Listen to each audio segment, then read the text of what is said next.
폐지된 보안 수사권, 삼풍백화점 참사가 떠오른다라는 이야기가 나왔습니다. 전문가들 사이에서의 비판인데요. 형사소송법 학회장의 이야기 한번 들어보시죠.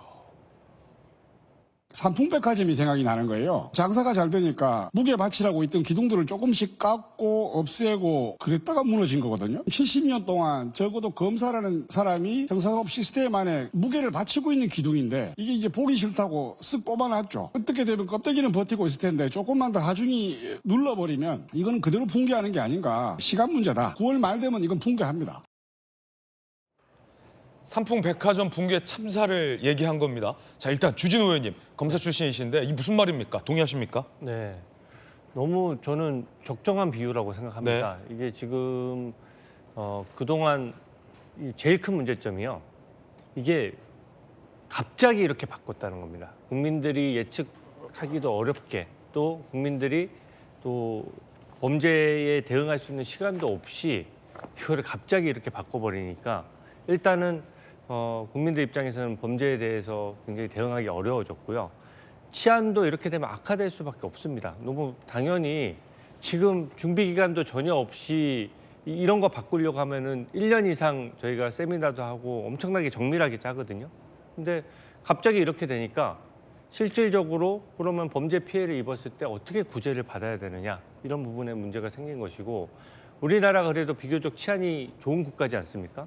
근데 지금은 이 범죄의 검거율이 떨어지게 되면 범죄율이 올라가거든요.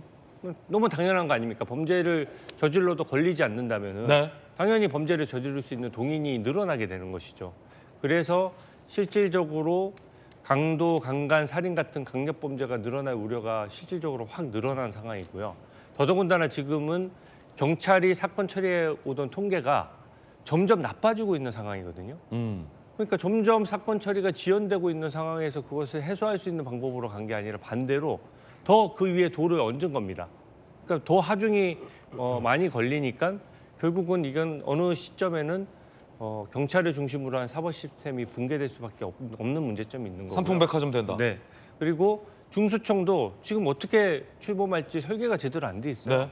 이제 뭐 시행령 만들고 한다라고 하지만 이 부분도 어떻게 설계되느냐에 따라서 엄청나게 이 상호작용 때문에 또 치안에 악영향을 미칠 수가 있는데 이 부분도 제대로 아직 청사진이 제시된 게 없습니다. 그렇다 보니까 국민들이 매우 우려를 하는 것이고요. 마지막으로 수사를 못하는 것도 문제지만 과잉으로 하는 것도 문제예요.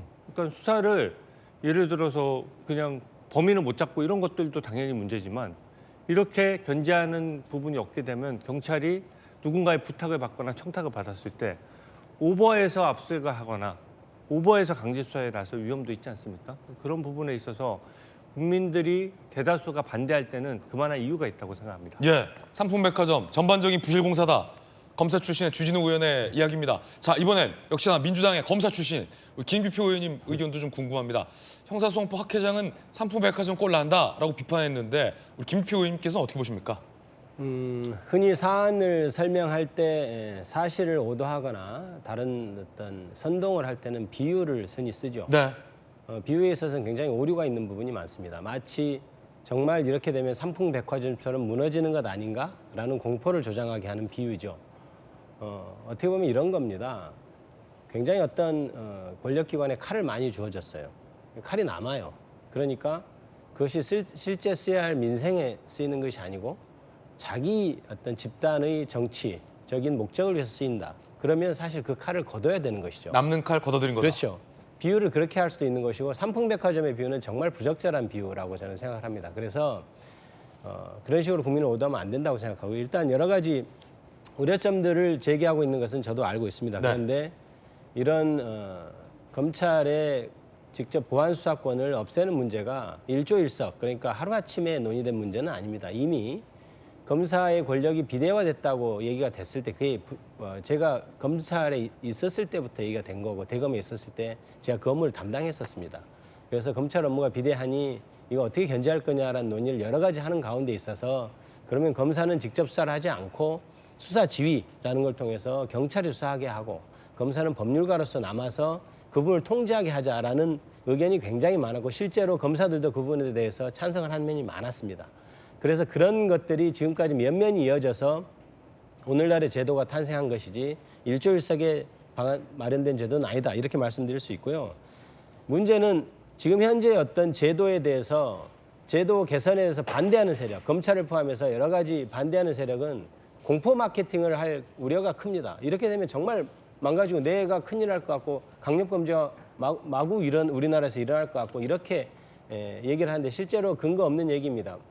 강력범죄가 늘어난다고 하는 것은 만약 경찰이 오히려 경찰 숫자를 반으로 줄였다든지 이럴 때 할 수 있는 어떤 비판이지 검찰이 보안수사권을 행사하지 못했다고 해서 갑자기 경찰이 강력범죄에 대응하는 능력이 떨어졌다 이렇게 말할 수는 없는 거고요. 여러 가지 비판할 논점이 있습니다만은 차츰 얘기가 나가면서 저도 말씀을 더 드리도록 그렇게 하겠습니다.